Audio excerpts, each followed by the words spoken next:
All right, so I believe we're live, and if there are any issues with video or audio, please just write it in Slack channel, and I'll try to fix it.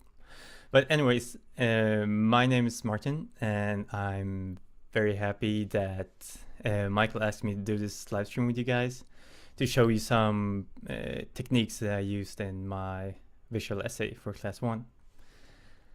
And also really, whoa, 1 second. Let's pause that. All right, so I had Tony for my mentor, and I would not have been able to do this without him, so I'm very grateful for that. He gave some great tips how to improve like pretty much everything, so I'm super grateful for that. Let's dive into it. Let's move that over there and take a look at what we can look at today. So pretty much, well, we'll do the introduction now, but then I'm gonna show you the text reveals. I believe that Michael posted the video in the Slack channel, so if you haven't seen it, go there and take a look. But yeah, so we're gonna take a look at the text reveals that I'm using throughout the video, both in the beginning and at the end. It's not super complex, but there are a few good effects in there that I think can be quite helpful for many scenarios. Of course, I have an outline. You can teach people what you're gonna do. Anyways, then we're going to the eye. So that's a bit more complex though. So I'm probably not gonna have time to dig deep into everything. But if there's anything in particular about the eye that you would like to know, please write that in Slack channel and I'll try to cover it. And then, so I'll also show you some Photoshop to After Effects workflow, and also how I animated, well, my drawings.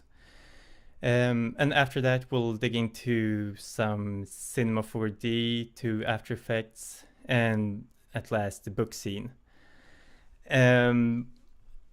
Yeah, so a few people asked about the book scene. I see Marcus that you're talking about it again. I'm by no means an expert in Cinema 4D, so I'll show you the way I've done things, but that doesn't mean that it's a correct way. But I think it might be a good way to show that you don't have to know everything in cinema to use it in your projects. A lot is just improvisation and use what you know to make it work, pretty much. But yeah, let's start with the text reveal. So I just need some tea. All right, so this is just text that we're gonna look at first. Nothing fancy here. Just coming up from dark and then disappearing again from left to right. So if we start by looking at my style frame here, so it's pretty much just drawn in Photoshop. I was thinking about drawing it by hand first and then scanning it and doing it that way, but it just took too much time, so I ended up drawing it in Photoshop directly instead. But there's not really anything crazy here. It's just my layer with the text, and then I had some references here from other parts of the video to make sure they are all aligned visually, and some just guidelines here. And then, well, of course, the texture with some scratches and noise and vignette on top of it, and the background behind it. So, but before going into After Effects, I would strip this down to just like the bare minimum of what I would use in After Effects. And since I'm doing like the background and everything separately, I don't need that from this document. So what I would do is, this is pretty much all I need. It's just the layer with the text, as you can see here. Let's do it like that. So yeah, like this text layer, that's all I need. Because otherwise I would probably divide everything up into layers. I will show you that in the scene with the eye. But for this one, since I'm just gonna mask it instead, because that's easier, it's gonna go faster. So let's go to After Effects. So after this, I would just import it into After Effects. So I get all of this. But first, I'm gonna show you with this text reveal, I'm using 3 different effects. And I'll show you the effects so it makes sense. And I can actually get rid of this and just redo it for you so you can see. So first of all, let's just make one rectangle here. And then let's name that so we remember what it is.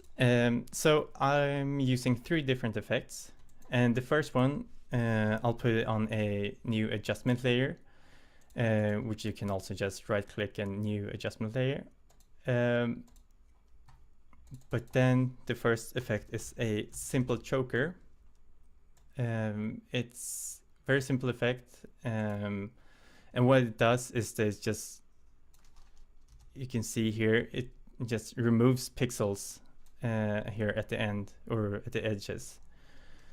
So that's really helpful for these kind of effects. So I will start by just animating that.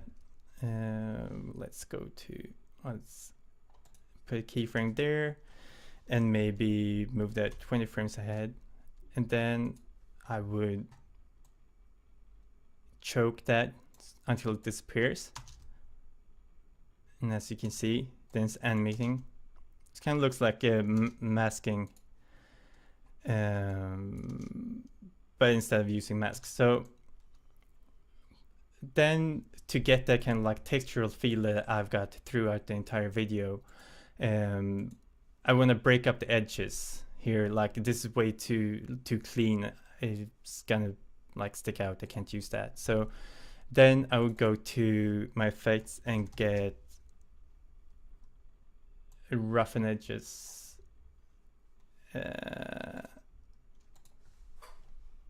Cool. I see that you can only get the audio through your left channel. That's probably because of me, but to be honest, I'm not really sure how to fix it. So you're just gonna have to bear with it. Anyways, so the roughen edges it doesn't look like much by itself. I'm not a big fan of this kind of effect, but if we lower the scale, look at that. That's kind of effect that I want for, because that looks like that textural feel that I got from my brushes in Photoshop. So let's just turn up the sharpness a bit, and that's looking pretty good to me. So then, since I want that roughen edges to disappear as well after a while, after animating in, I want that to disappear. So I'm gonna animate that border, and let's see there, and then move the border to 0. So that's the effect. That's what you can see all throughout the text. Just 2 simple effects, really easy. So now what I'm going to do to make it go from, because I don't want it all to come in at the same time, because that's going to look a bit like not as organic as I wanted it. So what I would do is use an time displacement. Let's add another adjustment layer and add the time displacements. There we go. And this effect is a bit more complex though, and I'll do my best to explain how it works, but I'm not sure I can. But what it does is that it looks at the layer, and whichever parts of the layer is black is going to be delayed, and whatever part is white is going to be played faster. So I'll show you by making a solid, and let's make a gradient.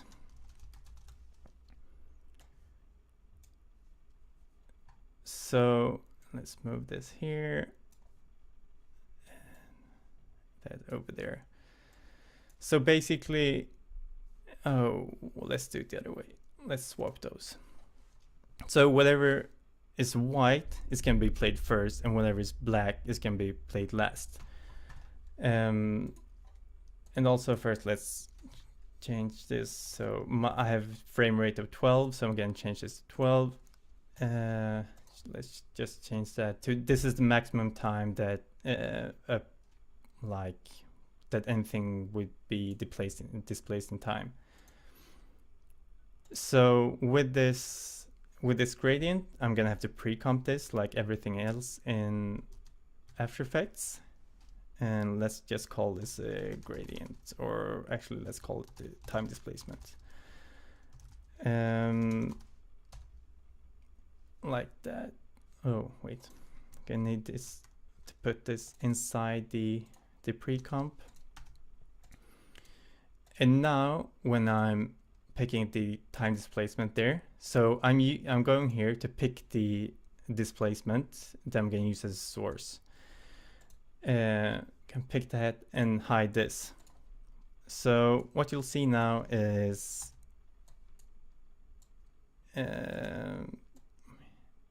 that here at the left side, where the gradient is white, it starts, and then it goes to the right to where the gradient is black.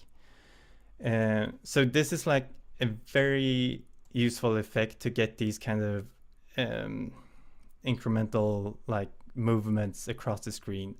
And also it doesn't have to be a gradient. You can do this in any shapes. You can do, I don't know, checkboard or whatever, and it will work just as well. So basically this is the entire effect for the text reveal. So if we go back to the text here, so this is what I imported into After Effects. Just one layer that I would mask every letter. So you can see here I just masked them from one single image. So let's add that again, and then to get some movement, let's look here. As you can see here, you can see here that they're moving a bit as well. They're not just coming from nowhere. They're actually seems like they're moving and scaling a bit. So what I did was just moving the anchor point to like the point where I wanted to scale from. I could also do a position and scale, but I just figured I'd move the anchor point and do just scale, because I'm lazy like that sometimes, but it's also easier. So this is, I just moved them all individually and then put a scale on them. But as you can see, they're all happening at the same time. And same thing here. Everything is happening at the same time, but because of this time displacement that I've put on top of it with this gradient, as you can see here, everything is gonna start over here and then move to the right. So yeah, that's pretty much it for the text. Yeah, let me know if you have any questions about that in the Slack channel, and I'll try to clarify it. But it's really it's a very effective way to get something that looks complex, but it's actually just what takes you 5 minutes to animate because of this time displacement. So that's very effective. So hopefully you'll be able to use that for something in the future. All right. Let's just do it like that.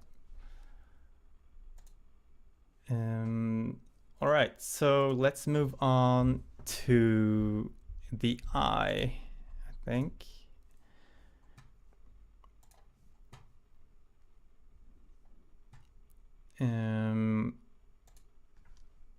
All right, so here's the style frame.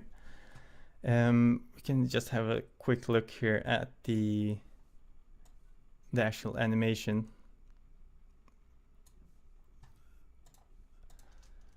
So here's the eye, just opening up a bit, going back. All right, so that's the part we're going to take a look at. So this is my style frame. When I was happy with, I went through quite a few iterations of this, but this is when Tony was like, yeah, this is fine, go animate it. And as you can see, it changed a bit until I animated it, but this was the basic shape for it.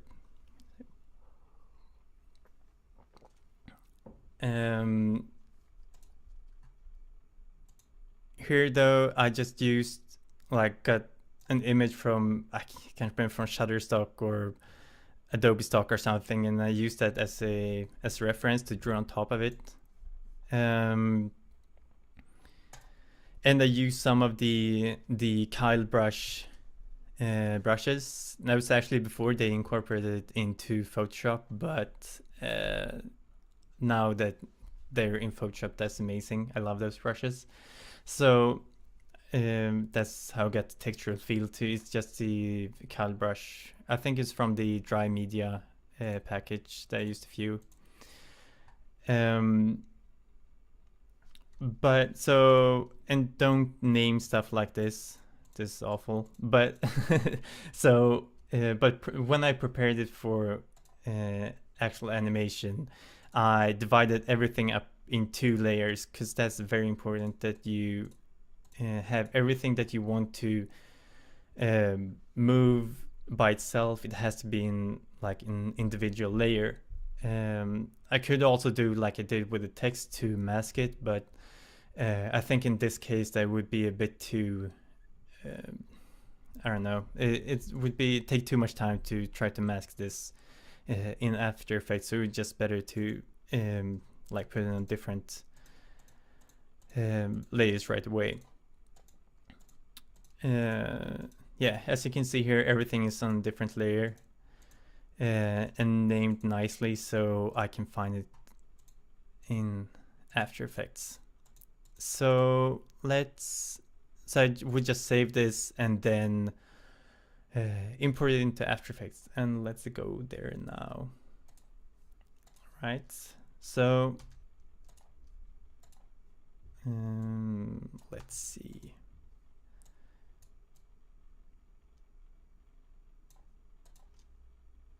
I believe this is yeah, this is the eye.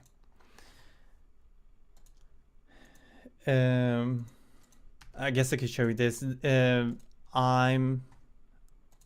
To keep things structured in my After Effects projects, I always try to name the scenes by numbers. That's easy for me to remember and know where to go in my project. So I would always try to name it by numbers and do everything in pre-comps to keep it nice and tidy, so you don't get like 200 layers in same comp.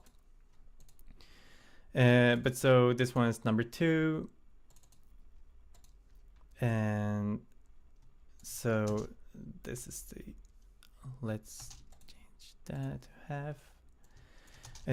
Oh, another thing worth noting is also that I drew all of this, everything that I draw in Photoshop, I draw in 4K. Even though I'm gonna do it in HD in After Effects, I'm gonna draw it in 4K so that I can like scale stuff and it's still gonna look nice. So here's the eye opening up, and unfortunately I haven't paid for my Red Giant Universe subscription, so we're gonna have to look at this red cross on top of it, but I hope that's fine. Anyway, so here's my eye comp.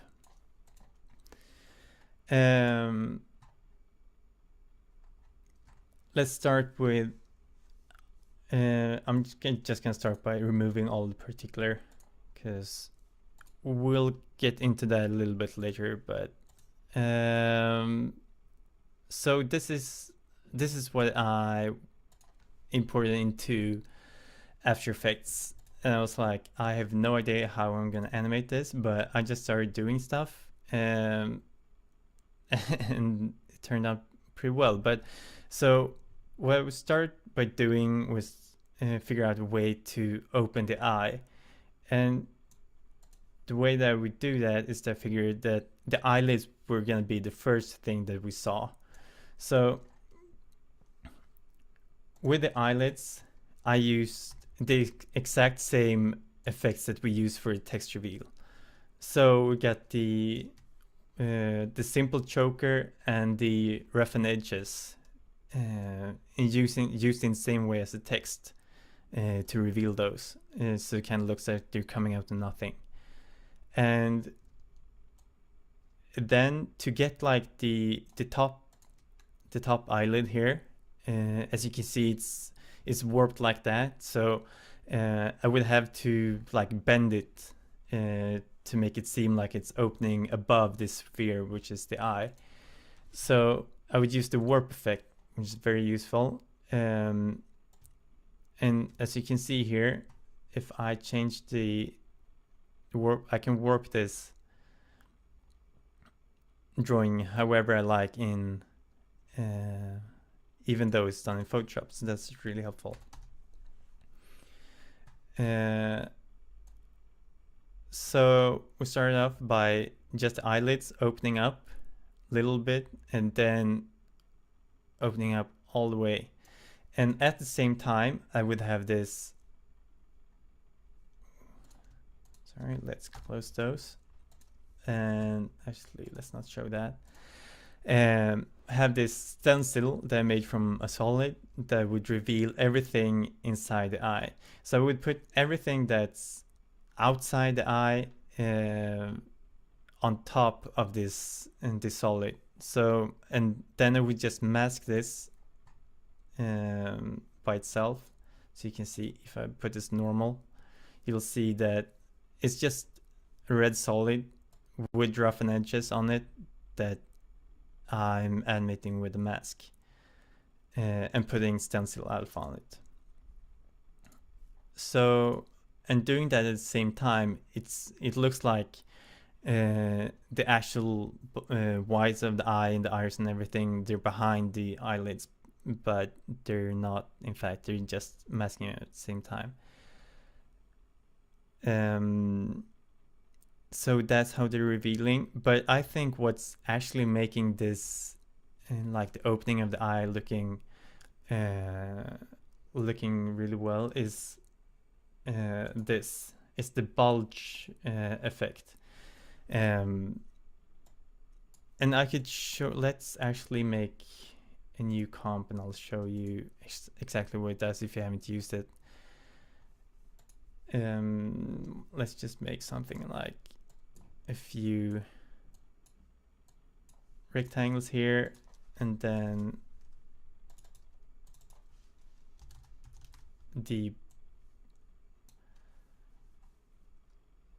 make that a bit bigger. So maybe 500 by 500. So as you can see here, this is what's creating the effect of the iris. So it actually looks like it's like, it looks like it's sphere, but it's not. It's just a fake 2D sphere. And it also kind of looks like that watery texture of an eye. So this is what I use for this. So if we go back to the eye, let's see with the bulge here. This is for creating this effect that the reflection here, like, it gets really big and then smaller again. It's because of this bulge effect right here. So at the same time, because you know when an eye open, like the iris is really big, or the pupil is really big, because it's really dilated, because it's trying to get as much light as possible into the eye. So it's really big at first when you open your eye, and then after a while it adjusts. So that's what I was trying to achieve with this. So I started with really like a lot of bulge, and then it would, after a while, after a couple of seconds, it's going back to like almost normal. So that's when it's adjusted. So that's what I was trying to achieve with this, and I actually think it worked pretty well. So I think that's the basics of the opening here. And when you see this like just by itself, you can see that it's nothing crazy going on. It's just like layering stuff on top of each other. Oh wait, sorry. Do you guys get good streaming quality?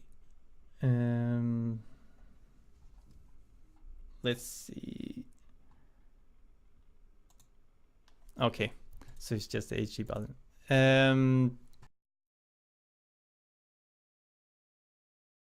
Let's add the particular here.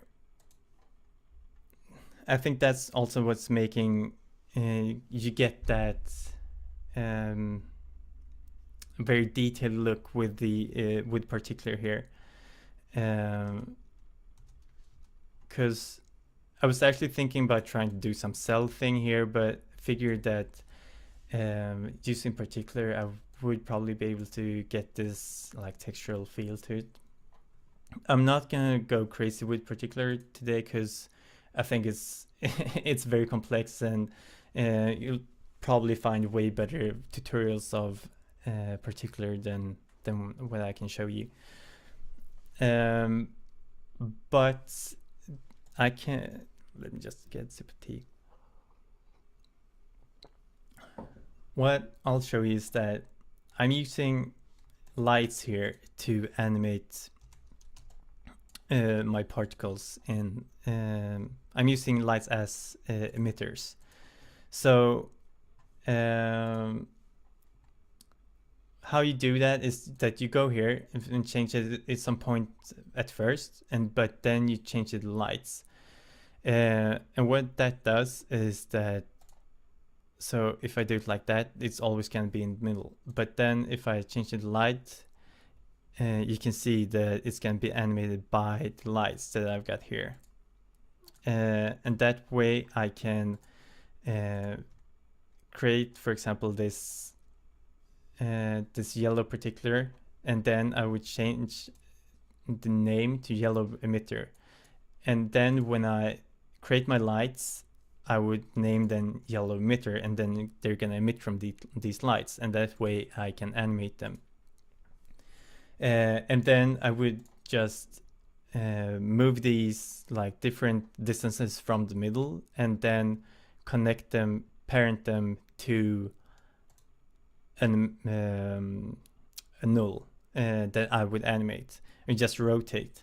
So what I've done here is, as you can see here, there are no keyframes on this. It's just connected to the yellow emitter control, which is this one.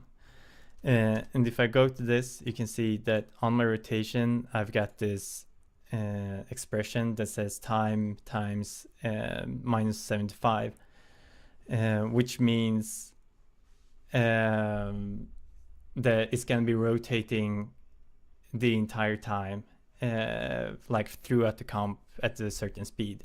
So I would do these nulls at different speeds to create like even more complex animation.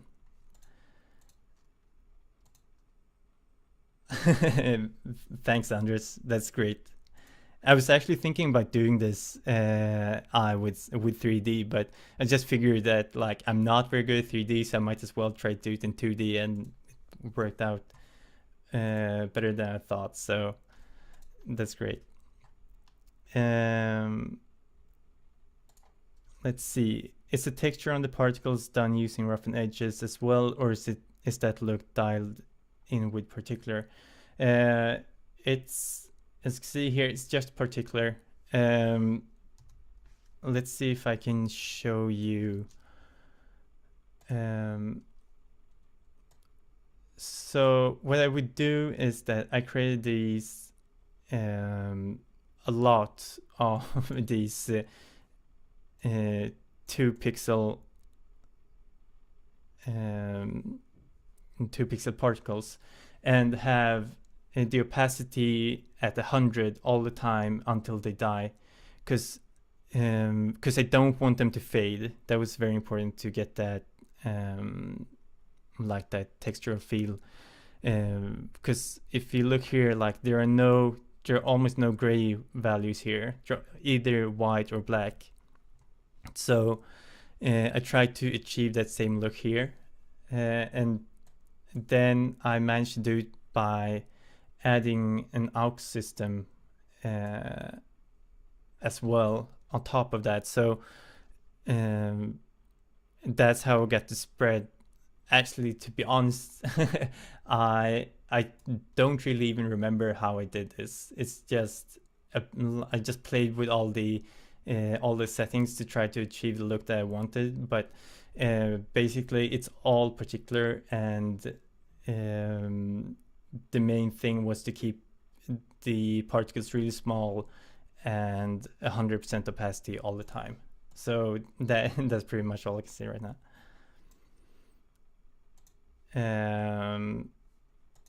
But yeah, and then animating them with the lights.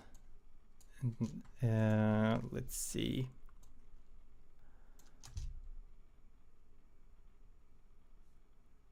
This is 4K, so it's taking a bit longer. And then I just didn't want the eye to. There we go. Didn't want it to feel stale, so I just wanted to open up really wide and then go in a bit and then open again, and as we go into the eye, and have the. And as you can see here, all I'm doing is rotating the nulls here and doing it faster. That's how they become longer, and just doing it faster. And then if I don't, I think it. Yeah, exactly. So I'm just turning up the rotation on this master null here to make them go faster, and then have them go into the middle in there, and then it disappears. So that's like the main animation for the eye. Let's have a look here.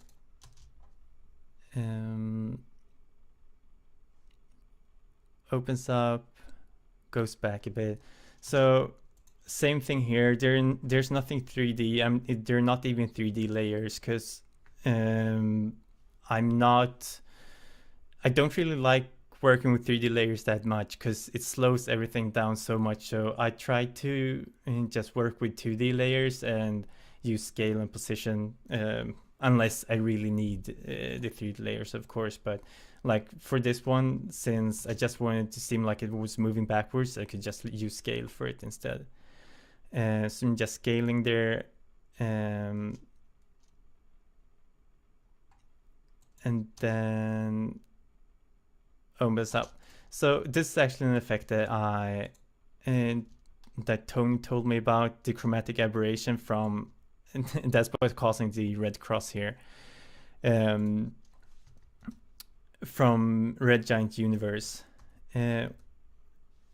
I'll try to show you here. It's what's creating this effect. It seems like we're being like almost sucked into the eye. So right here, let's see here.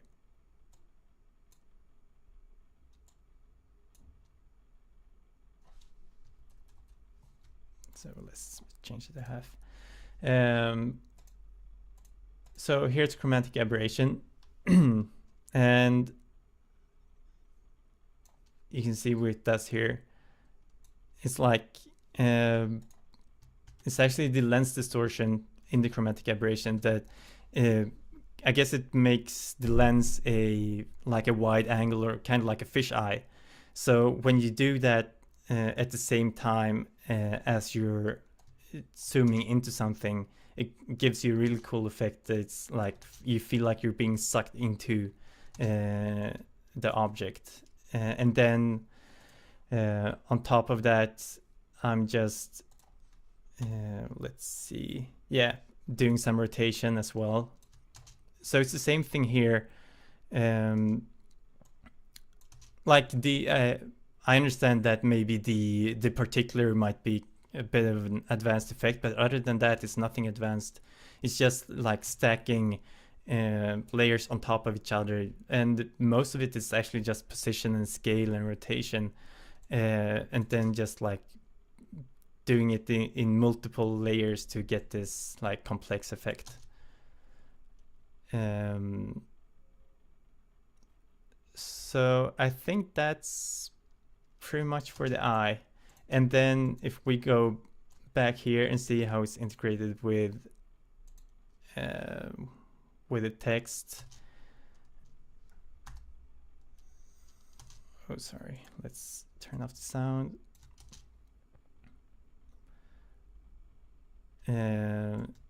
So here, I'm just here I'm also using the simple choker and the roughen edges, and then this layer is actually a 3D layer, so I would have it rotate like upwards, as if it was like I'm putting the anchor point way behind it and then rotating it like the X rotation, and also at the same time using this mesh warp effect. So it kind of looks like let's for example say like the skin on top of the eye is like crumbling up. So I would use this mesh warp on top of that to get that kind of opening effect.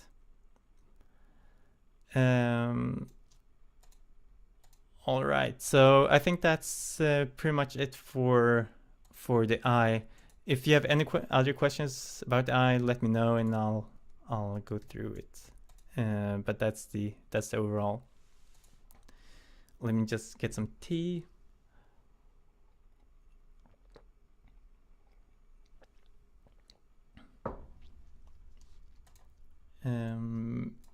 All right, so what's next?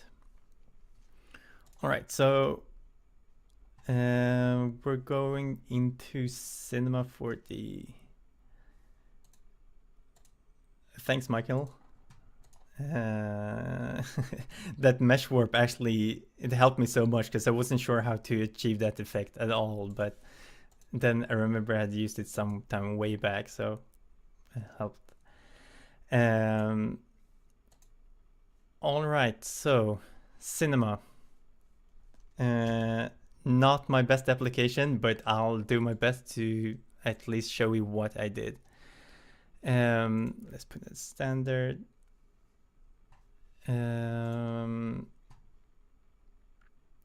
Let's see.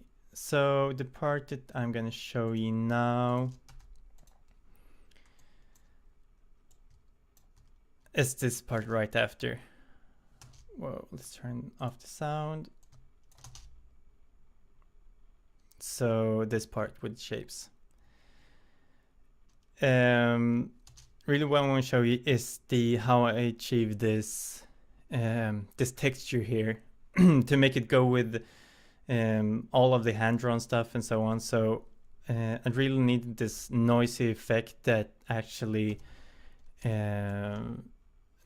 stuck on the shapes, because it took me a while to understand how I would do this, but in the end I think it turned out pretty well, because as you can see it sticks to the surface, which was what I was having trouble with.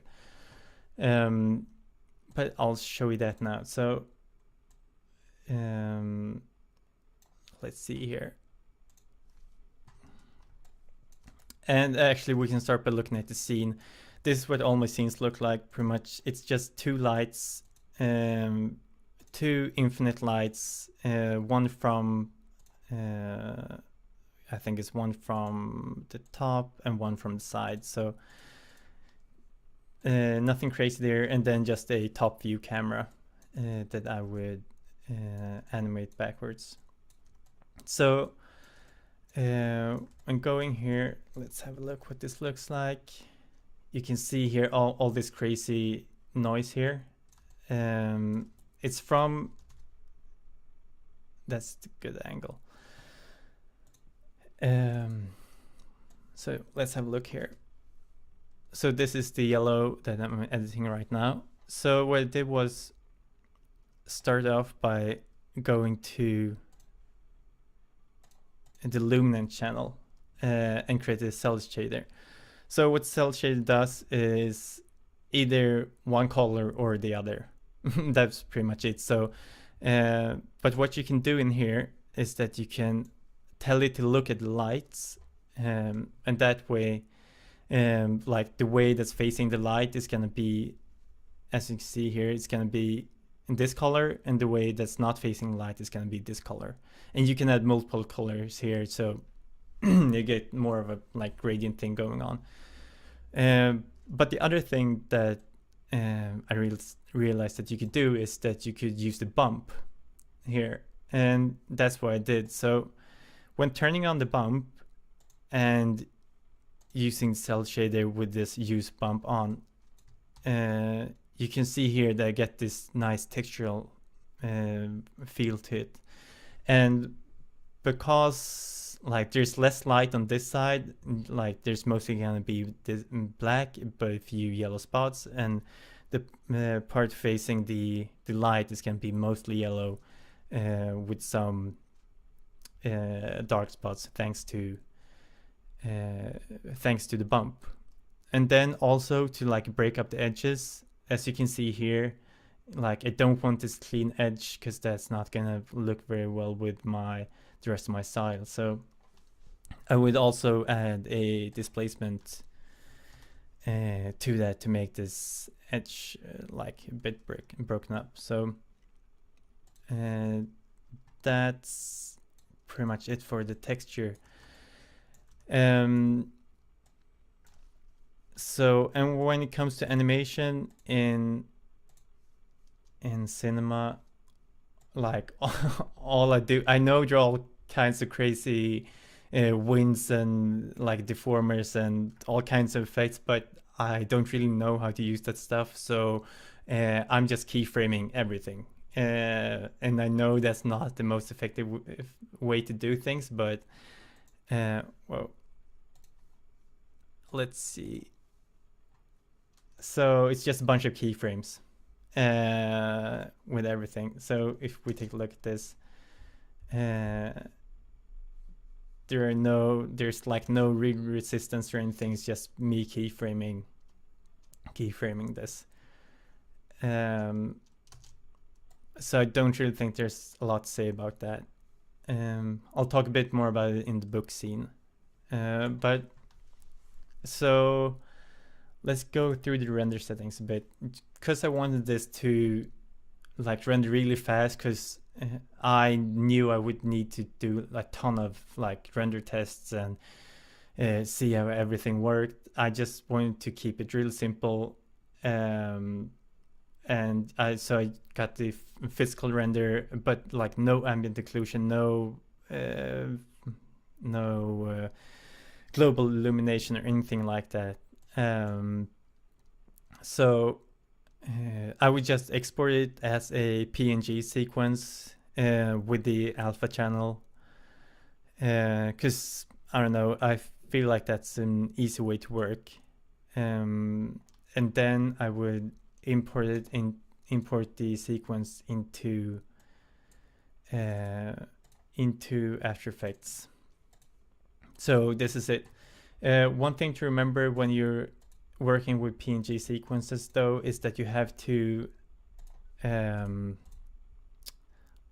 like adjust the frame rate. So even though I had my frame rate set to here, mode, projects. So even though it's set to 12 here and it's set to 12 in my render settings, it doesn't matter. It's still gonna say 30 frames per second when you import it in After Effects. So what you have to do is you have to go to interpret footage main and then change the frame rate, because it's gonna be set to 30, and then you're gonna have to change it to 12.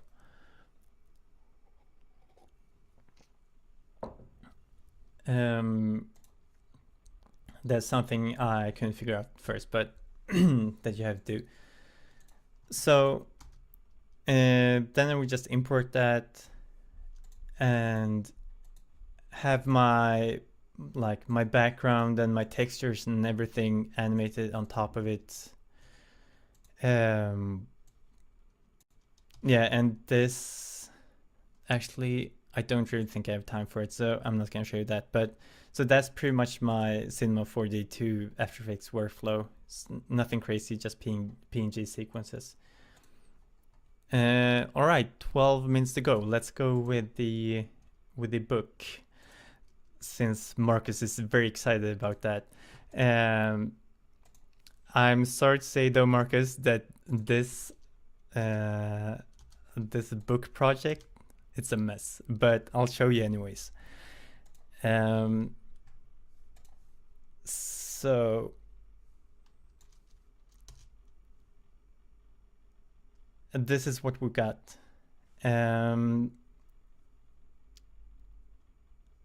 It's just the camera starts in here. Let's actually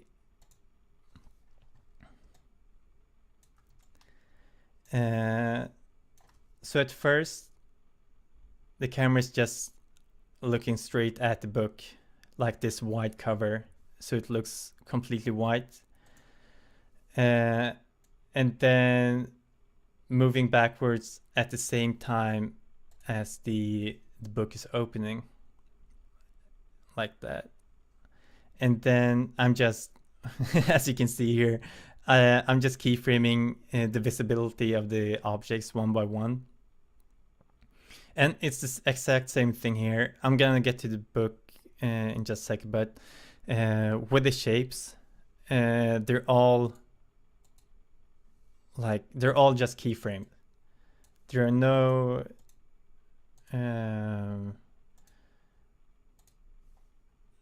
so look at this, it's just keyframes. I just animated it in a way that I thought it looked good. There are no forces or anything. It's just keyframes here.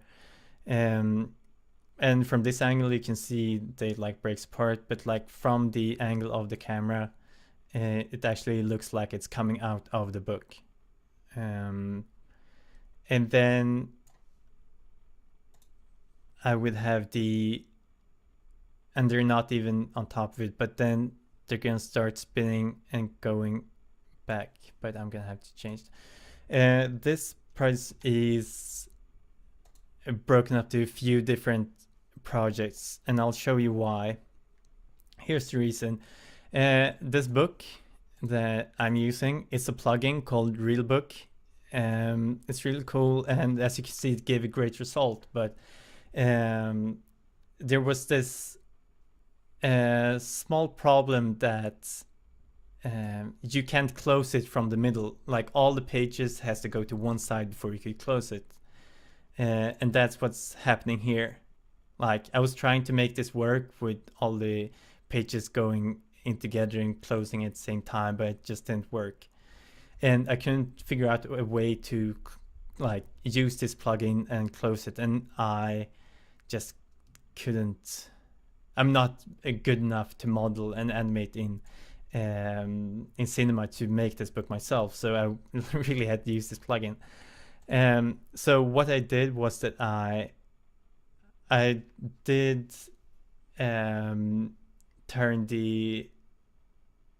I just turned the book like that. Like I did one project for the left side and turned it like that, and then I copied the entire animation when I thought it looked good, and copied it and I did it right side, and then I just masked it. That's it. It's like I wish there was some kind of like beautiful thing or how I made this, but it's not. It's just yeah, masking. And also, but I guess there's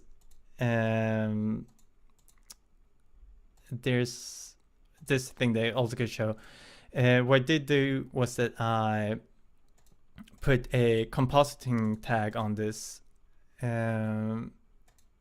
with the parts.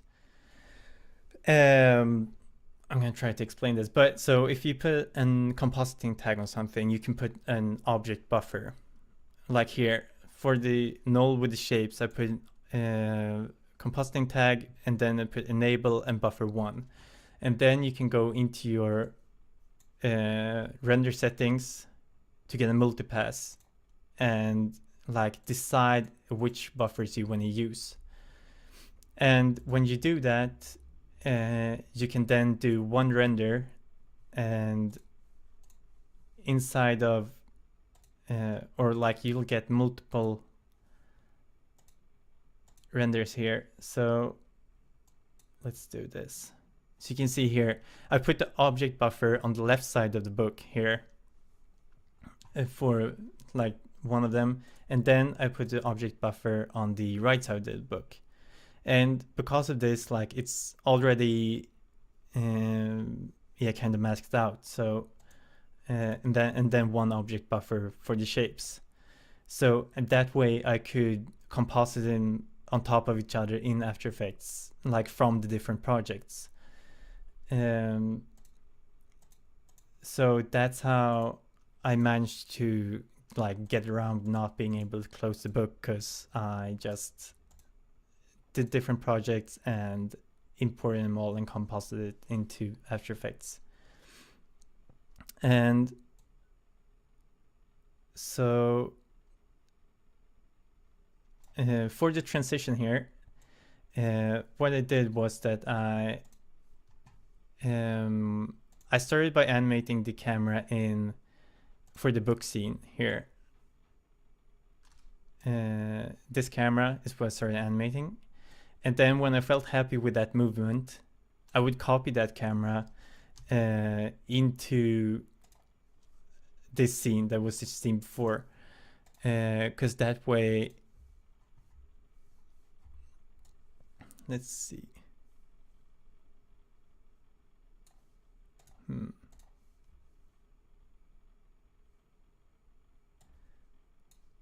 I'm not really sure what just, oh, I changed the frame rate to 1. That's why. All right, that looks better. So then I just pasted that camera from the other project into this this one. So I knew that they had the exact same movement, and that way I knew that in After Effects, when I then would comp this together, I knew that it would look like one smooth motion from that camera. So if we look at this going back, you can see that it starts zooming out, and then that same camera movement is taken over by the book scene, because it's the same camera in cinema. And here, that's it's just a mask. I'm just masking this to reveal it. So fluid motion and a mask, and that's pretty much it for that transition, as you can see. And then it closes and smash new shapes. So I think that's pretty much it. Marcus, are you happy with the book scene? And anyone else, if you have any other questions that you would like me to ask, I'll be happy to. If not, well, thank you for watching. And Michael, we kept it under an hour, 58 minutes. So that's I'm feeling happy about that. So I can't really see that there are any questions coming in. So, all right. Thank you very much for watching. And I'm just gonna do some shameless self-promotion right now. So if you want to follow stuff that I do in the future, just go to my Vimeo. That's where I'm mostly active. So just post my stuff, follow me there, and you can see stuff that I do in the future. All right, thank you.